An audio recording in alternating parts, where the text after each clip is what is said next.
Hello, dear learners. Welcome back to Megha Discourse, where literature means excellence. And in today's video, we are going to cover the most dramatic age which is culturally tortured and distorted. That is the Interregnum Age, age of Commonwealth or Puritan age.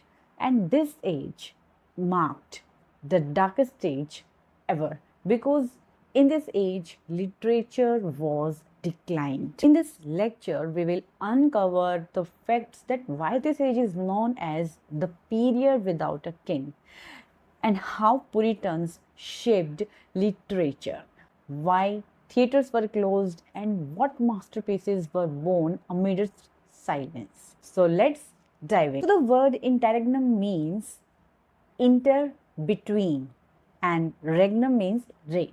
So it is a Latin word actually and it means between the reign. So the Interregnum Age 1649 to 1660 it refers the period between the execution of Charles I and the restoration of Charles II. So this is actually a transitional phase or a transitional age. And during the rule of 11 years, England was ruled not by the monarchs but by a parliament and later by Oliver Cromwell, who is known as the Lord Protector. So there was a time when Puritan control, there was strict monarchy, discipline, strictness and censorship. Moreover, literature took a very serious note. To understand an age, we have to understand the historical background that what actually happened inside the society. So number one, there is English Civil War 1642 to 1649 and there is a conflict between royalists who were supporter of King Charles I and the parliamentarian led by Oliver Cromwell. It was actually started from the Jacobean age which was divided into royalists and parliamentarians.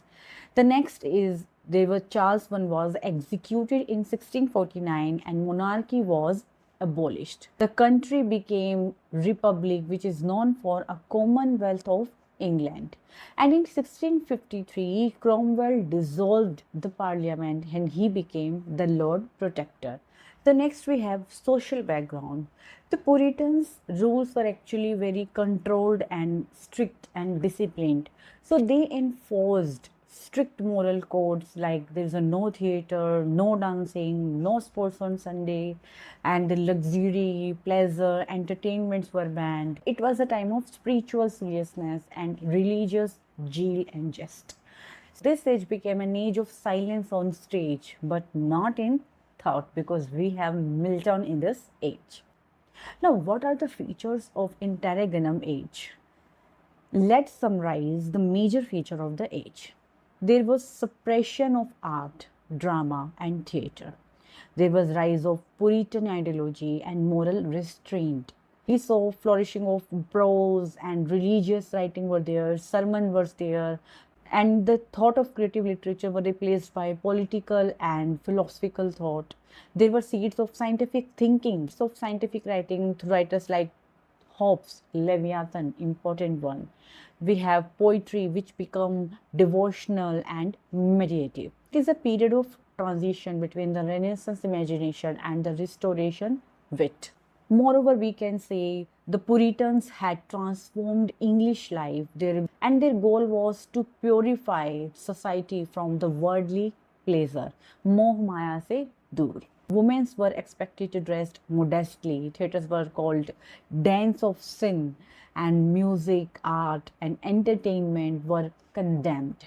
So ironically, their repression made intellectual writing even more powerful as people turned inward to faith, morality and philosophy. It is said that the more you suppress, the more they become wise. So the public longed for beauty, for music and art, and when the Charles I returned in 1660, so the nation burst into cultural celebration, leading to Restoration Age. Now, what about literary background, literary figure, literary genres?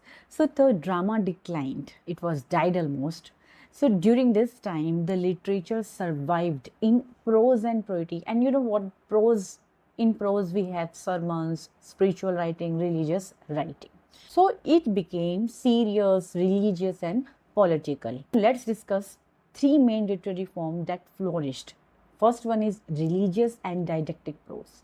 The next we have political and philosophical writing, and the next we have religious poetry.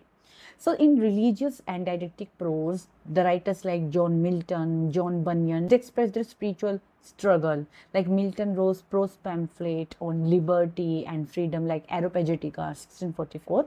Then there is a John Bunyan who wrote Grace Abounding to the Chief of Sinners, reflected Puritan self-examination. The next we have political and philosophical writing. In political and philosophical writing, we have Thomas Hobbes, who published Leviathan in 1651, Dieter plus PPYQ, Net PYQ, important one, which arguing for strong political authority to prevent chaos. The next we have religious poetry, Milton, Andrew Marvell, Henry Vaughan. They explored faith, religious, love, divine, and inner conflict. And as we know, Andrew Marvell and Henry Vaughan, they were metaphysical poets, but they were also transitional figure. Let us look at the key writers of Interregnum Age. Very important for our exam. So the first one we have John Milton, 1608 to 1674. The towering figure of Interregnum Age. That's why this age is known as the age of Milton. He is a poet, a pamphleteer, and a thinker. And he supported the Puritan cause, and he defended liberty through his prose, Areopagitica, on liberty. So the major works like The Tenor of Kings and Magistrate, which justified the execution of tyrants. Next we have Paradise Lost, an epic poem on fall of man, Paradise Regained. We have Areopagitica, which is a speech defending freedom of press. Give me the liberty to know, to utter, and to argue freely according to conscience above all liberties.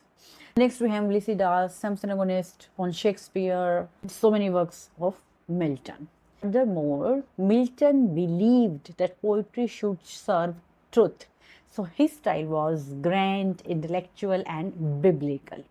The next writer we have Thomas Hobbes, Leviathan. So his work Leviathan, which compares the state to a sea monster Leviathan, was a strong, controlling yet necessary. And he said, without society, life is solitary, poor, nasty, and short. So Hobbes marks the rise of political realism in literature. Again, the transitional figure, Andrew Marvell. He was a bridge between metaphysical and restoration poetry. He wrote To His Coy Mistress, The Garden. So his poetry is reflective and philosophical. We have covered him in metaphysical poetry. Next, most important, John Bunyan, his Pilgrim Progress. He was a Puritan preacher, writer. He presents the religious prose of this age. And the Pilgrim Progress, written in 1678, it was an allegory of Christian life. The important word. What about the theatre of the Interregnum? One of the saddest part of this period, the complete closure of theatre. So in 1642, Puritans Parliament banned all the theatre, all the stage play, and calling them immorals, that is dance of sin. And in 1649, this ban was strengthened. Any actor found performing, he could be whipped, fined, and imprisoned. So this silence lasted until 1660, and with it the theatre reopened, giving birth to restoration drama, the important one. Now there are another writers like Robert Burton, who was a scholar, a clergyman, and writer. He has written The Anatomy of Melancholy, we have covered in Jacobean Age. So Robert Burton is a scholarly writer and a philosopher of Oxford. His magnum opus work is The Anatomy of Melancholy, which is a huge prose work written by under the pseudonym Democritus Jr., important net PYQ. So, and this book discusses the melancholy, which is depression, its cause, its effect, and its cure, in a humorous, learned, and digressive style. We have Izaak Walton, known for The Complete Angler. He was not a court writer or dramatist, he was a quiet observer of life. And The Complete Angler is his most celebrated work. And he celebrated art of fishing, and he was a deep admirer of nature. Another important writer is Richard Baxter. Richard Baxter was a Puritan clergyman. He was a theologian and religious writer. He wrote The Saints' Everlasting Rest, and it reflects his meditation on heaven and salvation. It teaches that true rest lies in spiritual life, not in worldly pleasure. The next we have Jeremy Taylor. He was an Anglican clergyman and sometimes called the Shakespeare of Divine because of his poetic prose. And he remained loyal to the monarch and the Church of England during the Puritan Age. His writing is devotional, which is ornate, imaginative, and emotional, which is opposite to Puritan austerity. So his major work is The Rule and Exercise of Holy Living and The Rule of Exercise of Holy Dying. You can say Holy Living and Holy Dying. So these two books were on meditation, on moral and spiritual life. He also wrote Liberty on Prophesying, which is on religious tolerance. The next we have Thomas Fuller. He was a historian, clergyman, and witty person. The books were The Holy State and The Profane State. It was actually a moral essay describing good and bad character in society. Famous line is, "Zeal without knowledge is fire without light." I like this line. So in a nutshell, what we can say, the Interregnum literature can be described as religious, moral, and didactic. The introspective and intellectual writing were there. It has a political and philosophical prose. There is absence of drama. It focused on inner salvation and divine truth. And it lays the foundation of restoration thought. So, learners, there was the Interregnum or Commonwealth Age. It is a time when pens replaced stages and religious replaced romances. So, you can say that it is the age when there is a no moh maya and we need to purify our soul. So, though theatres were silent, thinkers like Milton, Hobbes, Marvell, John Bunyan, they kept the flame of literature alive. And if this lecture helped you to understand the silent yet powerful age of Cromwell, make sure to like, share and subscribe this channel, and stay tuned for the next lecture on Restoration Age, the rebirth of English drama. Thank you. Bye-bye.